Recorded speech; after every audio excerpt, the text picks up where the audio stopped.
मुन्नू के एक हाथ में कुछ लकड़ियां थी और उसके माथे से पसीना टपक रहा था। वो बहुत थका हुआ था।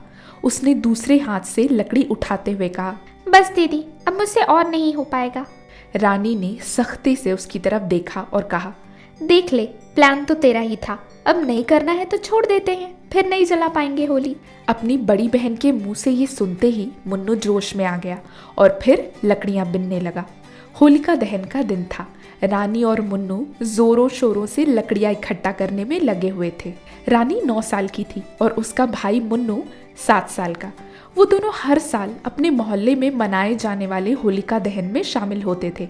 कॉलोनी के जो बड़े लड़के लड़कियां थी वो लोग मिलकर लकड़ियां इकट्ठा करते, उन्हें जमाते और फिर मिलकर होलिका दहन मनाते।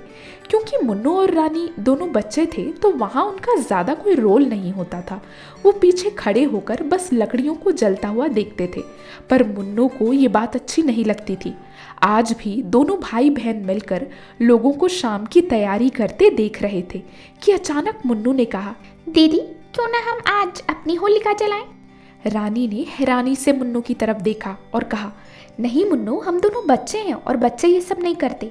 मुन्नू ने जिद करते हुए कहा, चलो ना दीदी प्लीज, मेरा बहुत मन है। रानी जानती थी कि उसका भाई बहुत जिद्दी है और वो हार नहीं मानने वाला, इसलिए उसने भी हाँ कर दी और दोनों घर से बाहर चले गए लकड़ी ढूंढने। उन दोनों ने अपने घर वालों को ये बात नहीं बताई थी।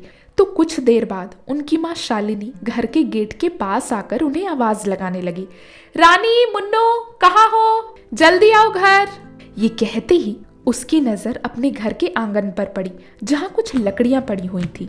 उसे ये बात बहुत अजीब लगी। जब कुछ देर में बच्चे नहीं आए तो शालिनी उन्हें ढूंढने बाहर निकल गई। थोड़ी दूर पर जाकर उसने देखा कि उसके दोनों बच्चे लकड़ी ढूंढ ढूंढ कर अपने हाथ में रख रहे थे। वो कुछ देर उन्हें देखती रही और फिर पूरा माजरा समझ गई। उसके चेहरे पर हल्की सी मुस्कान आ गई और वो उन्हें बिना कुछ कहे घर लौट आई। कुछ देर में मुन्नू और रानी की दादी बाहर आई। उसने भी बच्चों की ये हरकत देखी। उसने देखा कि दोनों बच्चे बहुत ही थके हुए थे और उनके हाथ पैर के साथ साथ कपड़ों में भी मिट्टी लगी हुई थी। वो अपने पोता पोती से बहुत प्यार करती थी और उन्हें इस हालत में नहीं देख सकती थी। उसने तुरंत उन्हें डांटते हुए कहा, रानी, मुन्नू, ये क्या कर रहे हो तुम लोग? चलो जल्दी घर आओ। अपनी दादी की आवाज़ सुनते ही रानी और मुन्नू ने पहले उन्हें देखा और फिर एक दूसरे को। वो दोनों सोच ही रहे थे कि अब वो आगे क्या करें कि तभी उनकी माँ बाहर आ गई। शालिनी ने अपनी सास से कहा, माँ जी रहने दो उन्हें, आज वो लोग मेहनत करना सीख रहे हैं। शालिनी की सास को उसकी ये बात ज़्यादा अच्छी तो नहीं लगी, पर फिर भी उसने कुछ नहीं कहा और दोनों घर के अंदर चले गए। शाम हो चुकी थी और रानी और मुन्नू ने अपनी मेहनत से होलिका दहन के लिए लकड़ियां सजा ली थीं। दोनों शान से उसके सामने खड़े हुए थे और उन दोनों के चेहरों पर गर्व था। तभी शालिनी बाहर आई और उसने भी अपने बच्चों की इस उपलब्धि को देखा और बहुत खुश हुई।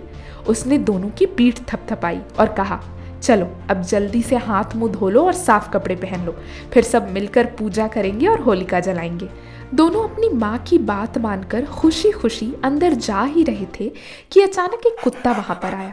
उसे देखकर रानी अपनी जगह पर खड़ी हो गई।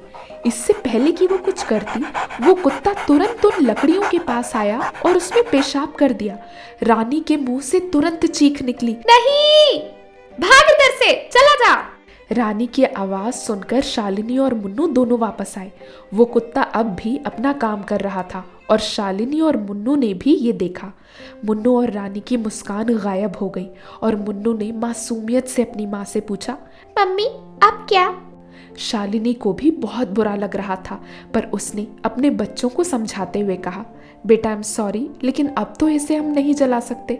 आप लोगों को तो पता है ना कि हम पहले इसकी पूजा करते हैं और फिर इसे जलाते हैं, पर अब।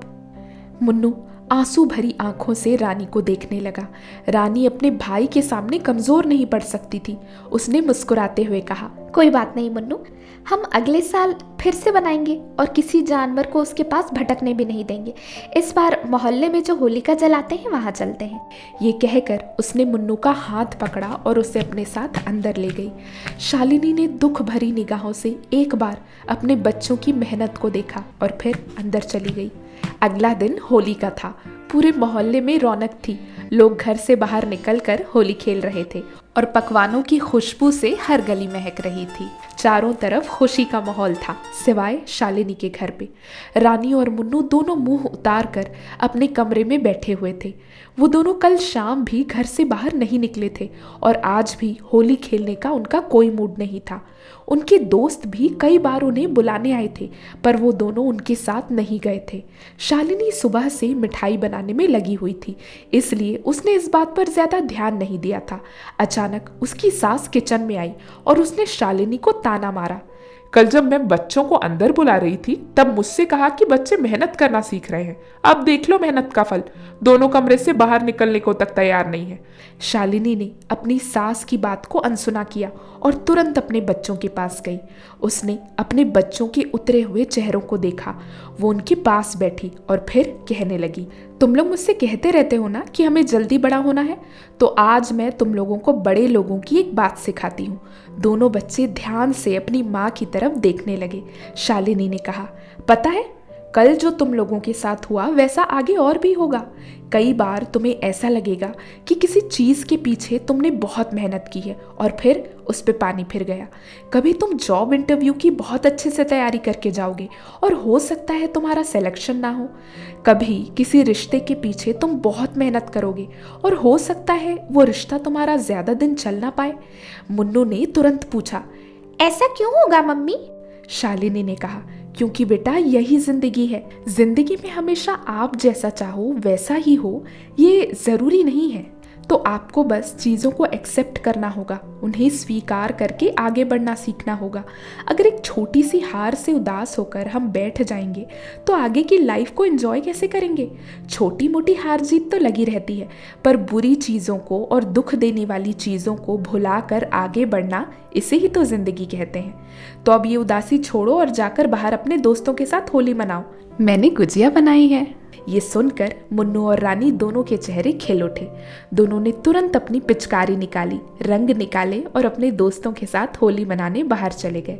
शालिनी ने सोचा था कि उसके बच्चे मेहनत करना सीख रहे हैं, जो उन्होंने सीखा था, पर उसके साथ साथ उन्होंने आज जिंदगी को खुशी से जीने का एक बहुत ज़रूरी नियम सीख लिया था।